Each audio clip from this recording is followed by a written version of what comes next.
Welcome to panacea tutor. आज हम discuss करेंगे सेकेंड वीक ऑफ मार्च के करंट अफेयर्स के बारे में। So in the very first current affair, Madhav National Park has become 58th tiger reserve of India. Madhav National Park is situated in Madhya Pradesh और मध्य प्रदेश की ये 9th टाइगर रिजर्व जो है वो डिक्लेयर हो चुकी है। इसके अलावा 8 ऑलरेडी पहले एग्जिस्ट करती हैं। Tiger reserves in India are spread over 82,836 square kilometer. अगर सभी टाइगर रिजर्व्स की बात करें, 58 के 8 का जो टोटल एरिया है that is this. India with 3682 tigers is home to more than 70% of world's wild tigers. दुनिया भर में जितने वाइल्ड टाइगर हैं उनका 70% is situated in India and this is the number. तो इंडिया में कुछ साल पहले तक 1970s तक टाइगर की जो पॉपुलेशन है वो काफ़ी ज़्यादा कम हो चुकी थी, इसीलिए इंडिया ने प्रोजेक्ट टाइगर लॉन्च किया था इन 1973।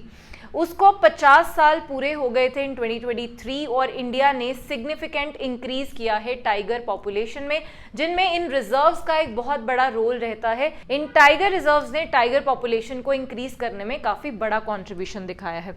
नेक्स्ट हम बात करते हैं, prime minister Modi became first Indian to be honoured with Mauritius highest civilian award. So this is all related to Prime Minister's visit to Mauritius. Mauritius India का एक बहुत ही important and close neighbouring country है, जिसके India के साथ काफ़ी अच्छे रिलेशन रहे हैं सिंस इट्स इंडिपेंडेंस। मॉरिशस को इंडिपेंडेंस मिला था 1968 में और अभी रिसेंटली मॉरिशस का ही एक आइलैंड है जिसका नाम है चागोस आइलैंड। चागोस आइलैंड की सॉवरेनिटी आज़ादी के बाद भी ब्रिटिशर्स ने अपने कंट्रोल में रखी हुई थी। उस सॉवरेनिटी को वापस दिलाने में मॉरिशस की हेल्प करी है इंडिया ने। तो इस तरह के इम्पॉर्टेंट रिलेशन हैं इंडिया और मॉरिशस के बीच में। तो अभी मॉरिशस का जो नेशनल डे है उस दिन हमारे इंडिया के prime minister as a chief guest वहां गए थे and he has been honoured with their highest civilian award. इस अवार्ड का नाम है Grand Commander of the Order of the Star and Key of the Indian Ocean. And सबसे important चीज, आज की जो मॉरिशस की पॉपुलेशन है उसमें से 70% people are Indian origin, even including their present president and prime minister. और इसी चीज को देखते हुए हमारे इंडियन प्राइम मिनिस्टर ने मॉरिशस के प्राइम मिनिस्टर और उनकी वाइफ को OCI कार्ड जो हैं वो इशू करके दिए हैं, overseas citizen of India card, क्योंकि वो भी इंडियन ओरिजिन के लोग हैं। तो मॉरिशस एक बहुत इंपॉर्टेंट कंट्री है हमारे लिए। इसी के साथ रिलेटेड एक और न्यूज़ है, इसी विजिट के दौरान प्राइम मिनिस्टर मोदी ने Atal Bihari Vajpayee Institute of Public Service को इनॉग्रेट किया है मॉरिशस में, जहां पे मॉरिशस के सिविल सर्वेंट्स को ट्रेनिंग दी जाएगी। तो इस पूरी विजिट में जो जो भी इम्पॉर्टेंट चीज़ें हुई हैं वो हमारे लिए एग्जाम के लिए बहुत इंपॉर्टेंट रहेंगी और ये एक अगले साल के लिए बहुत ही इंपॉर्टेंट इंटरनेशनल रिलेशंस का पार्ट है। International relations between India and Mauritius, बहुत अच्छे ट्रेडिंग पार्टनर्स भी हैं, तो उस पॉइंट ऑफ व्यू से it is very important. Punjab government has launch project हिफाजत लॉन्च करा गया है वमेन एंड चाइल्ड सेफ्टी के लिए। एक हेल्पलाइन गवर्नमेंट की तरफ से जारी करी गई है, 181 इज द नंबर। 24/7 काम करेगी, कॉल्स को डिफ्रेंशिएट किया जाएगा, emergency calls, non emergency, informative, और उस बेसिस के ऊपर इंस्टेंट एक्शन लिया जाएगा by the government under this latest project. Next we have new prime minister of Canada. Mark Carney जो है, he is now the new prime minister of Canada. Important thing ये है कि पहली बार कनाडा की history में एक नॉन पॉलिटिशियन को प्राइम मिनिस्टर बनाया गया है। Earlier he was governor of their central bank of Canada, जो भी उनका सेंट्रल बैंक है। तो ये जो है, he belongs to Liberal Party first of all and he is 24th prime minister of Canada. Justin Trudeau ने, जैसे कि आपको पता है, रिजाइन दे दिया था in January 2025। So now he is going to replace it अच्छी खासी मार्जिन के साथ। 85.9% वोट्स हासिल करके इन्होंने जीत हासिल करी है। So this is a very important information. And now when Trump is trying to moderate and Trump is trying to modify all the international laws and all the international politics and he is trying to declare Canada as 51st state of US, ऐसे scenario में नया prime minister Canada का elect होना, तो वो कैसे relations बनाएगा Donald Trump के साथ, कैसे वो उस चीज को विद स्टैंड करेगा, that will be worth seeing in international politics. Next हम बात करते हैं एंटी डंपिंग ड्यूटी के बारे में। पहले समझेंगे एंटी डंपिंग ड्यूटी होती क्या है। Anti dumping duty is part of an article under GATT. GATT is General Agreement on Trade and Tariff, that is part of WTO. Anti dumping duty का मतलब है कि कई बार कुछ कंट्रीज अपनी डोमेस्टिक जो कॉस्ट पड़ती है उससे भी कम रेट में दूसरों की मार्केट में एक्सपोर्ट करना शुरू कर देते हैं उनकी मार्केट को कैप्चर करने के लिए, जिससे सीधा सीधा नुकसान उस कंट्री के डोमेस्टिक मैन्युफैक्चरर्स को होता है, डोमेस्टिक प्रोड्यूसर्स को होता है। तो ऐसे ही जो वाटर ट्रीटमेंट केमिकल्स हैं उन केमिकल्स के नाम है ट्राइक्लोरो आइसोसाइनराइड एसिड। ये हम चाइना और जापान से इंपोर्ट करते हैं इंडिया में, इनके ऊपर एक्स्ट्रा ड्यूटी इंडियन गवर्नमेंट ने लगा दी है, क्योंकि इंडियन गवर्नमेंट को लगता है कि ये कंट्रीज डंपिंग करके इंडियन मार्केट को कैप्चर करने की कोशिश कर रहे हैं। तो ये जो ड्यूटी है ये कब लगाई जाएगी, इसका रिकमेंडेशन देती है मिनिस्ट्री ऑफ कॉरपोरेट अफेयर्स के under director general of trade remedies, और इसको लगाने का जो काम है वो करती है मिनिस्ट्री ऑफ फाइनेंस।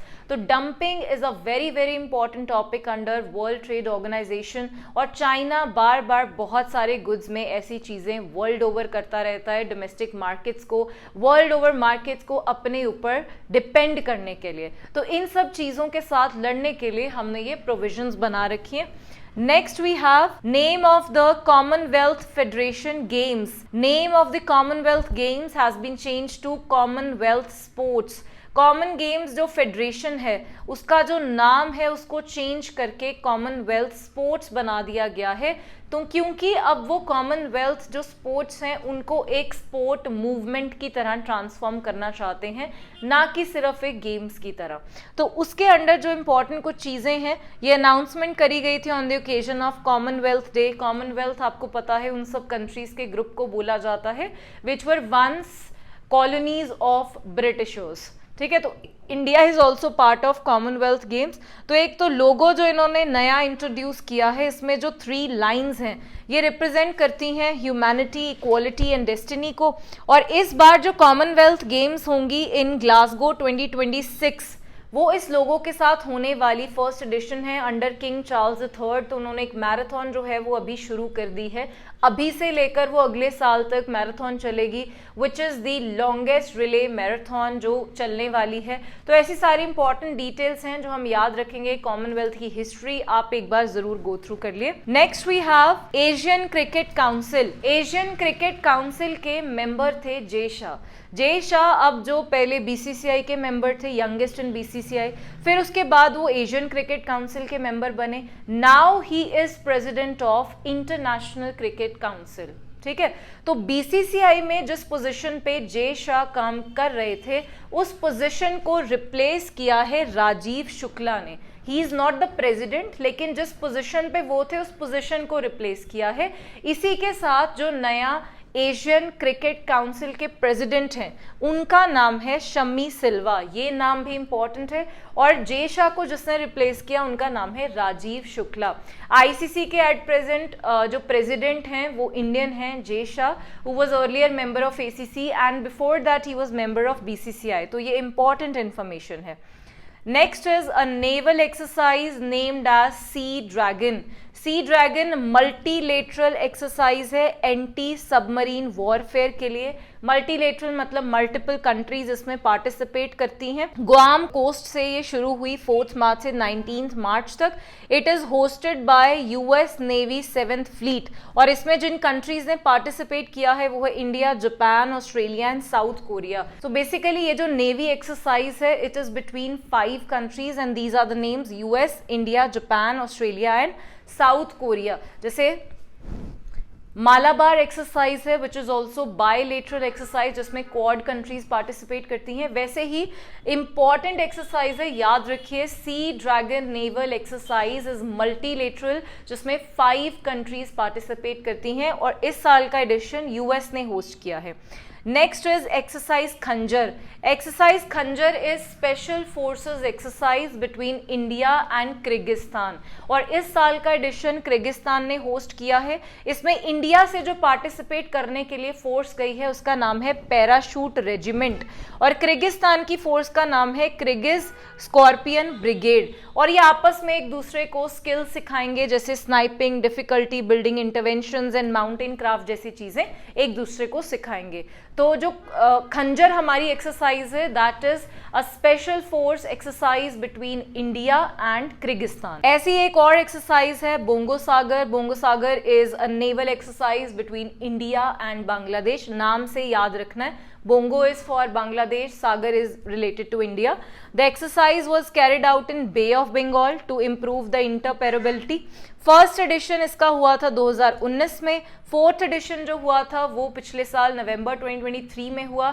अब 2025 में इसका नेक्स्ट एडिशन देखने को मिला है. Ramsar award for wetland wise use. Ramsar convention आप लोगों को पता है, it is a wetland international convention that started in 1970s के अराउंड शुरू हुई थी, जो वर्ल्ड ओवर वेटलैंड कंजर्वेशन के लिए काम करती है. तो एक रामसर कन्वेंशन के अंडर एक अवार्ड दिया जाता है for wetland wise use.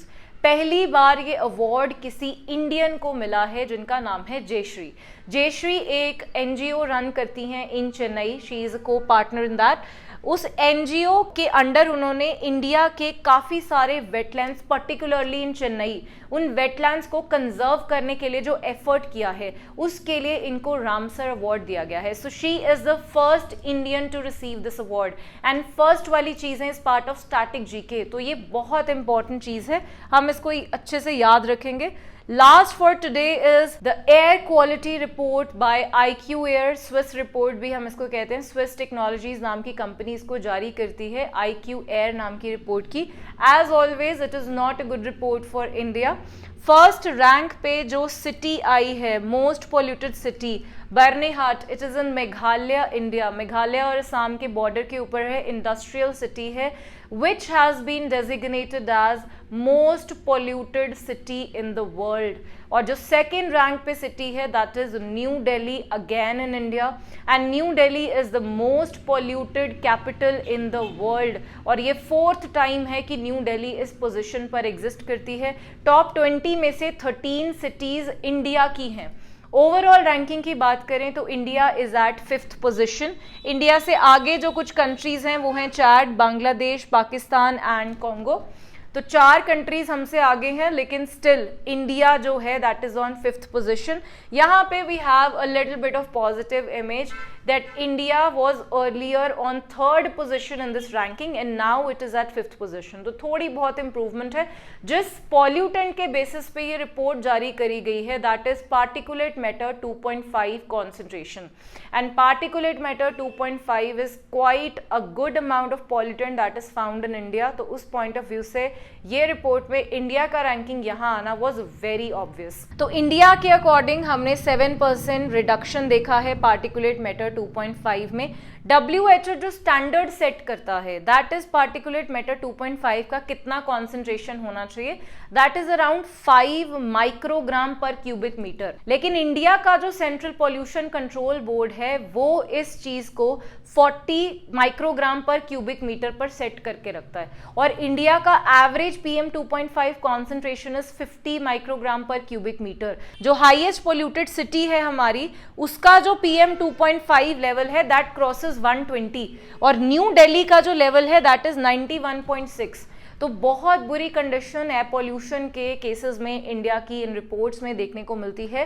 So we have to work on it. New Delhi में हर साल हमें बहुत सारी प्रॉब्लम देखने को मिलती है, and we usually rely on temporary solutions like graded response action plan, on various other things like spraying waters around or working from home. These are not the permanent solutions. So this is a very grave report that depicts air pollution in India.